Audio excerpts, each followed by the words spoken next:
Hello and welcome to this training session. Today I'm going to show you how to configure agent time of summary. So agent time of summary we have just here on our screen. Yeah, it's under time of manager, agent time of summary. So basically what we can see in our time of summary is all of the agents and their time off. Okay, so I'm just going to maximize this window so we don't have to scroll too much left and right. So here we have all of our agents, yeah, and they have been set up by time of group. So I'm selecting my time of group. And also what we can see here is the earning types.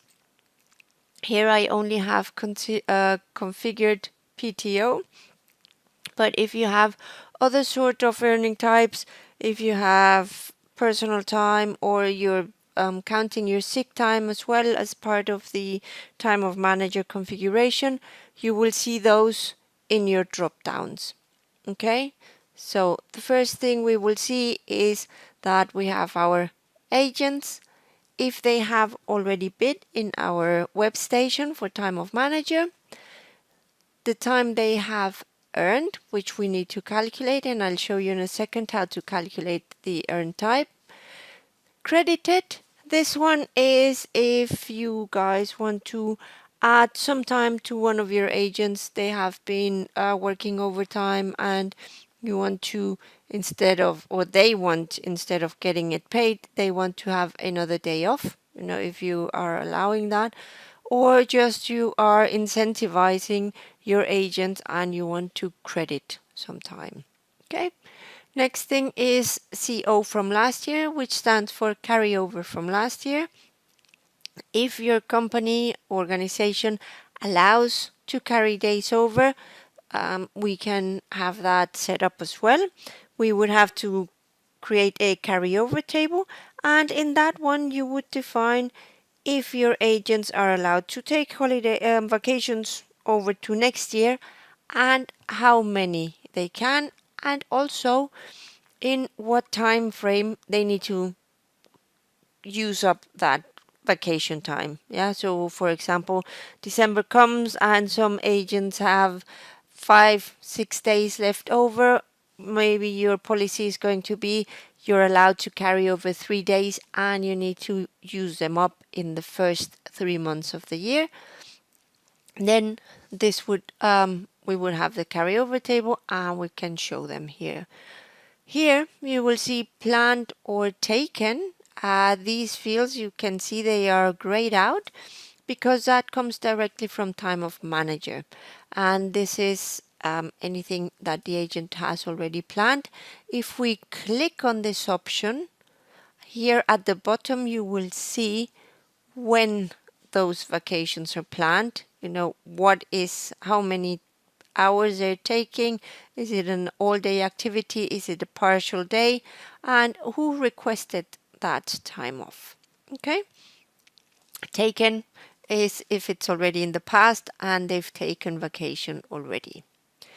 Debited, you can also debit an agent or their account. So if they have if they owe you some time, you can just deduct it from here as well.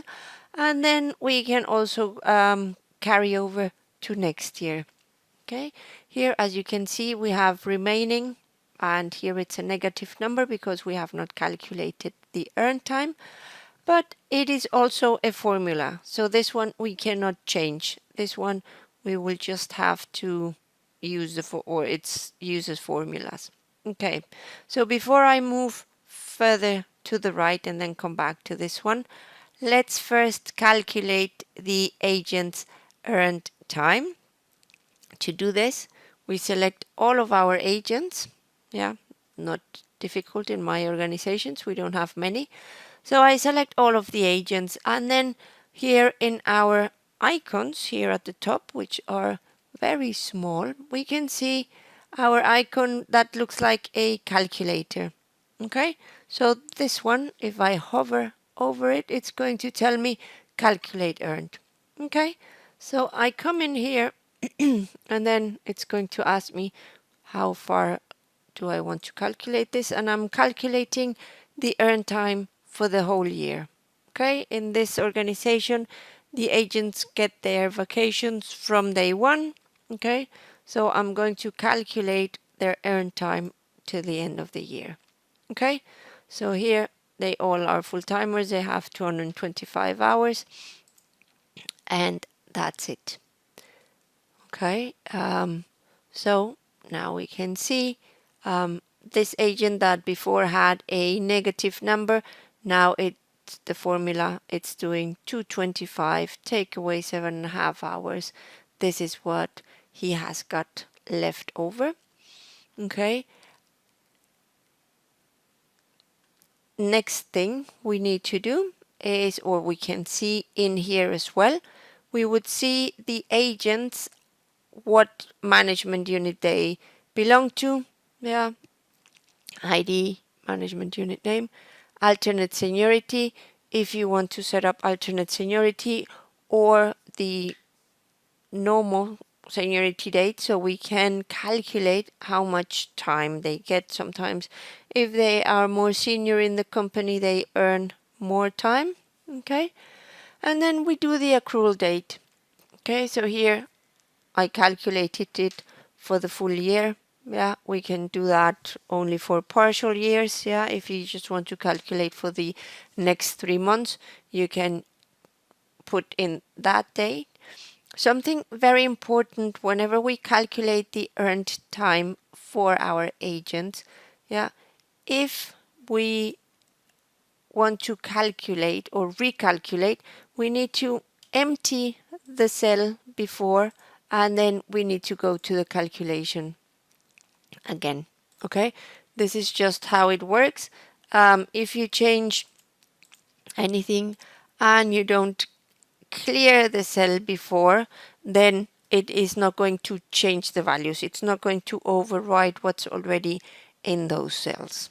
Okay, so we move further to the right. Yeah, so I'm just going to move everything to the end of this screen. And now we have a bidding order. It depends. You remember in your time of rule, you can set up the bidding order.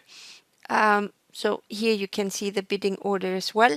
If you are not following the bidding order, this will just be ignored. What is really useful is to have the accrual table. So remember, the accrual table is where we calculate how many hours the agents accrue per month. And it could be that, as it's happened here, that they accrue from day one, they accrue their entire vacation allowance, but some companies, they do it by month. Yeah, so first month you need to work 1 month and then you get 2 days off, and so on, or 6 hours or whatever. So this is where we have an accrual table. We set up a default accrual table when we created the rules, but if we needed to change, if someone follows a different accrual table, we could just come over here and change the name if we had another accrual table. Okay, I mentioned to you the carryover table. So if in your organization you have a carryover table, you would also populate this in here. So where you say they are allowed to carry over 3 days in the first quarter of the year. Okay. This one is if we have limited the agents to take a number of minimum weeks or a maximum of partial hours. In here it's blank. And then here again we have a list per agent on what they have planned and taken based on the earning type. Every time we click on this number here, we will see at the bottom how much time the agent has used up. This table is also going to be shown in WebStation. So if I go into WebStation, and I'll just bring this over quickly. So I'm in WebStation, I can come on here to time of manager, and I will just select the agent's name so we can see this as well. So here we can see for this agent already the same thing as we have in the other view. Okay, this has not updated correctly, but he should have these hours in here. Yeah, so it will show exactly what we were seeing in the other view in WFM.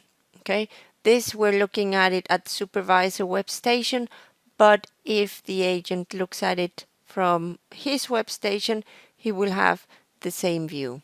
Okay, so these two, that's why this is important to keep them updated, and then we can get that information. So if I refresh now, it should be fine.